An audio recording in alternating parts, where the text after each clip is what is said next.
आज की कहानी है दोस्तों विश्वास। साक्षी साक्षी, कब से आवाज़ दे रही हूँ, सुनती क्यों नहीं हो? बहुत जिद्दी होती जा रही हो दिन ब दिन। बिमला तल्ख आवाज़ में अपनी 18 वर्षीय बेटी को पुकारते हुए ढूंढ रही थी।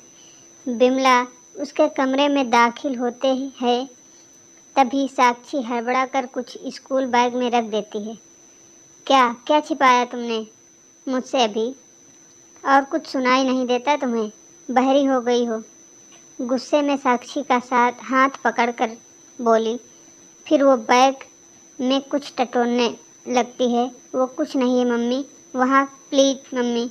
डरते हुए साक्षी बोली, लेकिन बिमला भी कहाँ उसकी बात मानने वाली थी। हाथ पकड़कर जोर से खींचते हुए एक तरफ किया और बैग का सारा सामान निकाला तो एक कार्ड दिखा।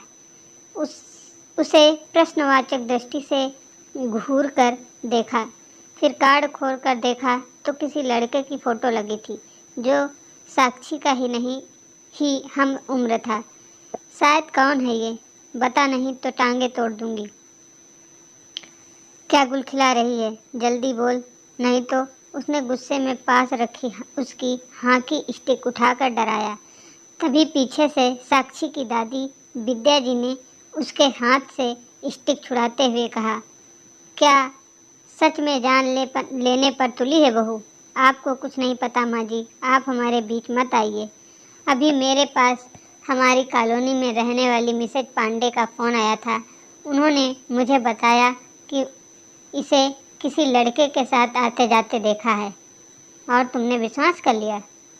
इतना बोलकर विद्या जी उसे एक तरफ ले जाकर समझाती हुए कहती हैं, हो सकता है वो सच बोल रही हों, पर ये अपनी बेटी से सच उगलवाने का कौन सा तरीका है?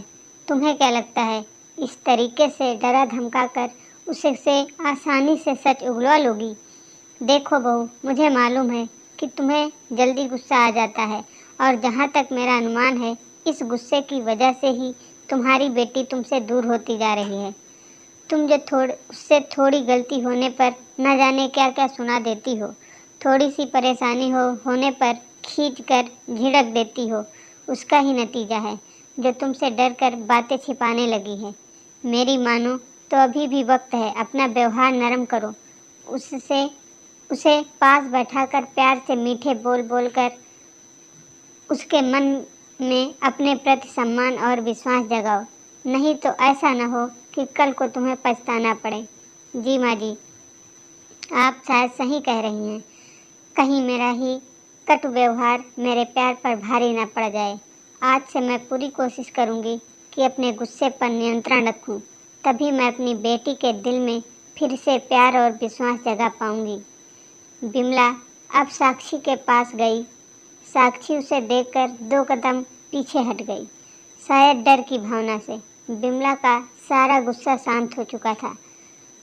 उसे बहुत ग्लानि हुई कि जहाँ उसकी बेटी को आगे आकर अपनी माँ से गले लगना चाहिए था, वो उसे देखकर डर रही है।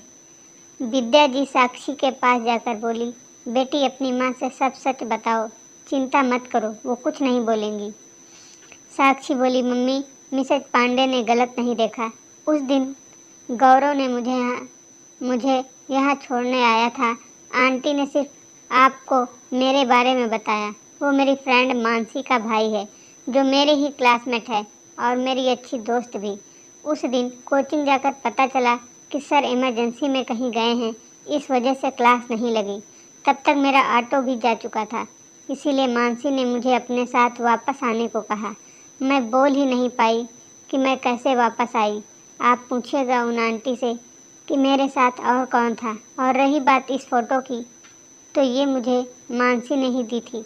वो चाहती थी कि मैं उसके लिए एक अच्छा सा ग्रीटिंग कार्ड डिजाइन करके दूँ उसके भाई के लिए ब्रदर्स डे पर, क्योंकि उसे बिल्कुल भी ये सब बनाना नहीं आता है। आपने गुस्से में पढ़ा भी नहीं। बिमला ने उस कार्ड को पढ़ा। उसने भाई के लिए दिल को छू लेने वाली कविता लिखी थी और नीचे लिखा था, आपकी प्यारी बहन मानसी।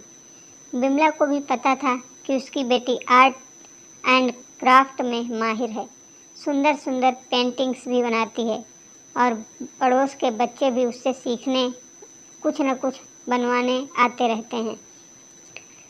बिमला ने साक्षी को खींचकर अपने सीने से चिपका लिया और उसकी पीठ सहलाने लगी और बोली, मेरी बच्ची, मैं तेरी माँ हूँ, तेरे भले के सिवा और क्या चाहूँगी। हाँ, मेरा व्यवहार और बातें कभी कभी कटु हो जाती हैं, पर मेरी बच्ची, उसमें भी मेरी चिंता और प्यार भरा होता है। मैं पूरी कोशिश करूँगी अपने गुस्से पर नियंत्रण रखने की। आज से तुम एक दोस्त की तरह मुझे देखने और समझने की कोशिश करना। इतना कहकर उसकी आवाज़ भर्रा गई। साक्षी भी अब खुद को सहज महसूस कर रही थी। उसके चेहरे पर खुशी स्पष्ट झलक रही थी।